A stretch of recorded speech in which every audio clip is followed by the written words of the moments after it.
Hi, I'm John Faisandier, and thanks for stopping by. Here we are, the calendar's turned to January 2026, and maybe you're on holiday and from time to time thinking about going back to leading your team at work. The team turns up, but last year's memories are still in their bodies. Maybe the conversation you avoided in October, the feedback session that went sideways in July, or the restructure announcement that landed like a brick, or misunderstanding that left them a little distant or uncertain about you. Whatever it was, they remember, not necessarily the words, but more like how you made them feel. And now you're wondering, how do I rebuild trust this year? I've been thinking quite a lot about trust and what it means. Let me tell you a personal story. It's about me and Fred. Now, when I was a newly minted Catholic priest, I'd been appointed to teach at a secondary school, and it wasn't where I wanted to be.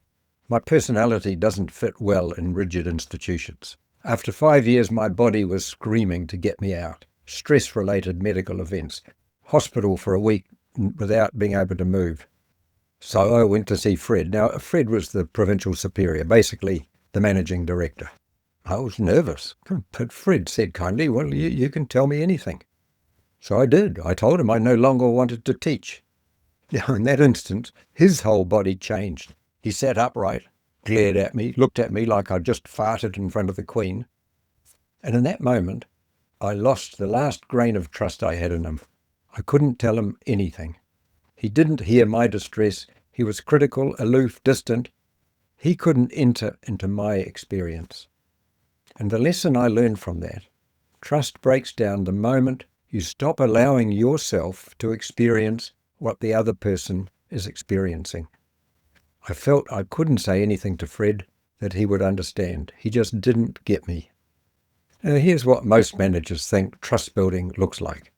There's a team meeting, a New Year's speech. I want us to rebuild trust in 2026. We're all in this together. Then they sit back and wait for trust to happen. And it doesn't, because trust isn't a speech. It's a pattern that people can feel. Trust builds when people repeatedly experience three things. I'm listened to, I'm treated fairly, and I'm not going to be embarrassed for speaking up. Those experiences don't happen from speeches in a team meeting. They happen in one-on-one moments, quietly over time, and in group meetings where you listen, truly listen, and stay present, no matter how challenging the conversation.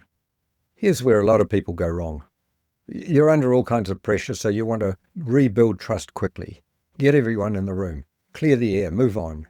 But if the trust foundation isn't there, that room becomes a minefield. So you try the one-on-one instead. Good move. But then you hit the wall. Someone says something real, something with emotion attached. Maybe it sounds critical of you. There's tension all of a sudden, and you don't know what to say. If you're like most managers, you'll do one of three things. You'll react, get defensive, explain why they are wrong, or you'll rush past it. Okay, moving on to the next topic. Is there anything else that's bothering you? Or number three, you'll overfix it. Let me make you a cup of tea. Here's what I can do to make that better, whatever it is. Now, all three of those responses send the same message.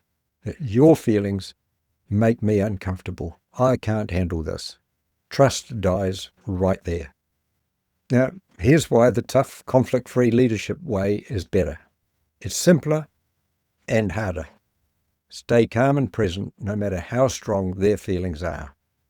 You don't get tangled up trying to rescue them. You don't try to fix their feelings. You don't offer solutions yet. Feelings don't need fixing. What they need is to be heard. Here's why this works. It deals with the real person. What's real for them. And what's most real is what they're feeling more than what they're thinking. The hard part is that often people don't have the words for their feelings.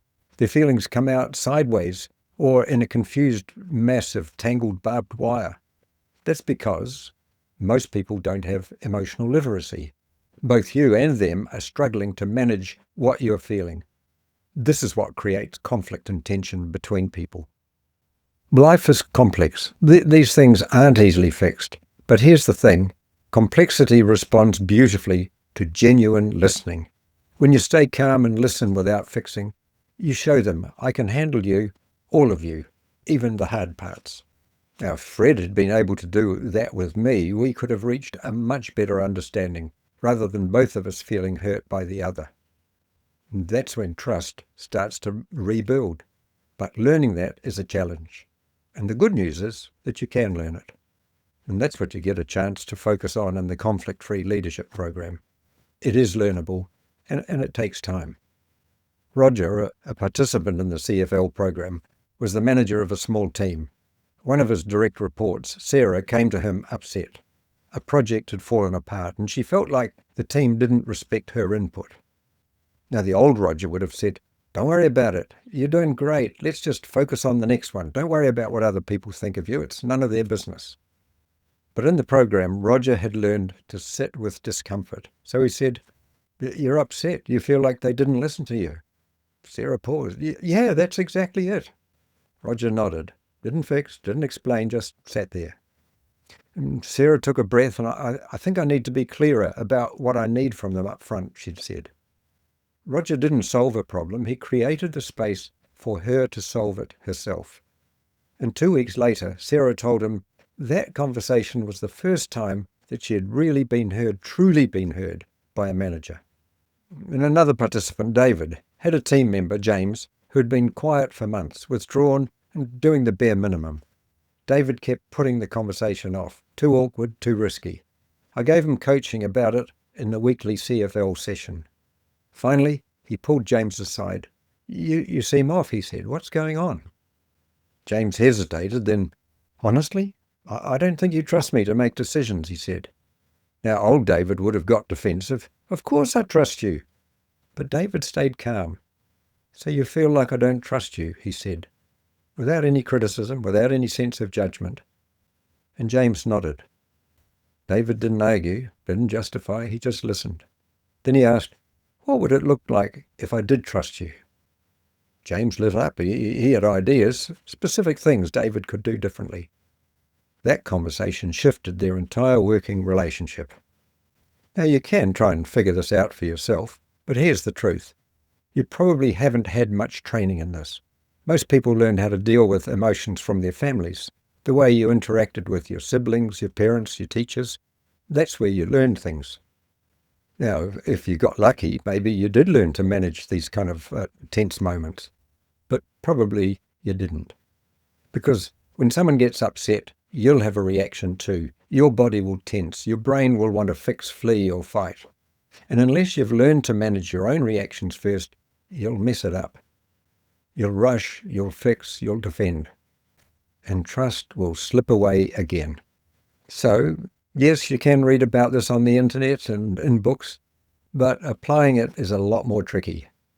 It takes time and practice. Practice makes perfect. Well, it doesn't actually. Perfect practice makes perfect. Well, that's not totally true either.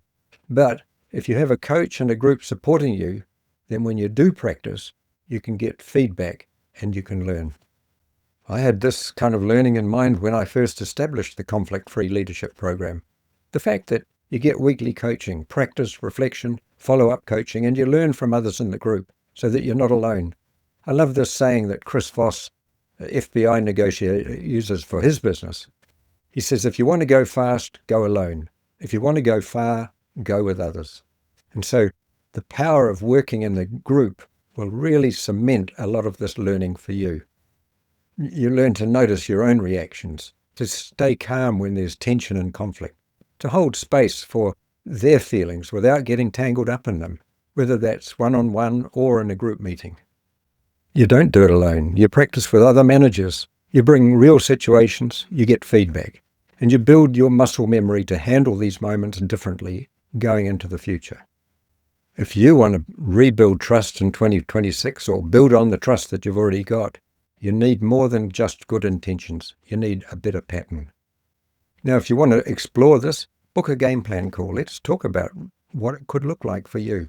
And you can decide whether you do carry on alone or whether this program might help you. Trust isn't a speech. It's a pattern people can feel. This year, show them. Don't just tell them. I'm John Faisandier, and thanks for watching.